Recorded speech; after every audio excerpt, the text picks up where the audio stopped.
Una buona partita, così come l'avversario. Siamo stati in gara per tutto l'intero arco.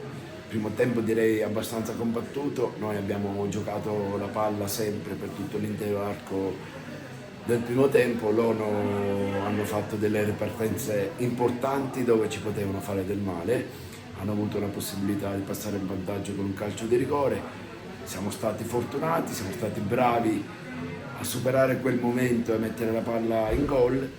Secondo tempo devo dire che siamo usciti fuori bene bene bene, potevamo chiudere la partita fin dai primi minuti, la palla dentro non l'abbiamo messa tante volte con possibilità di farlo e poi arriva il castigo, come sempre arriva il castigo, una punizione, oddio, data generosamente dall'arbitro, si va a infilare la rete e tutto diventa più difficile.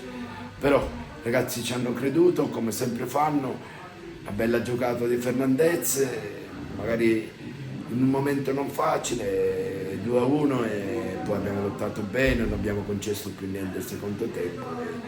Penso sia meritatamente giusto il risultato.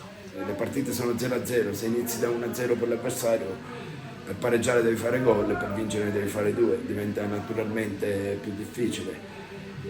Abbiamo anche il portiere, ogni tanto è giusto che si fa sentire anche lui, oggi l'ha fatto e poi il resto dei suoi compagni ha fatto quello che doveva fare.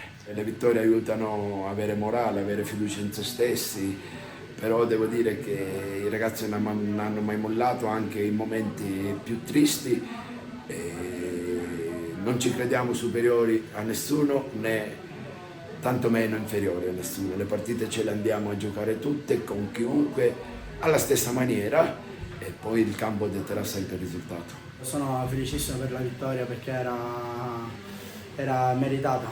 E poi sono felicissimo anche per il rigore che ci ha dato anche quella spinta in più perché non meritavamo di subire gol dopo la maggior parte della partita che stavamo dominando. E poi sì, ho avuto anche la fortuna di, dopo averla presa, ritrovarmi il pallone e riprenderlo. Durante il tiro è stato deviato il pallone, io purtroppo ero già andato nel mio lato sinistro e non ho avuto il tempo di andare a rincorrere il pallone. Noi sappiamo che in casa siamo un'ottima squadra, anche fuori casa, ma dentro casa diamo l'animo sia per il pubblico sia per noi stessi. Ora verrà il Mazara, ma affronteremo la partita come abbiamo affrontato questa.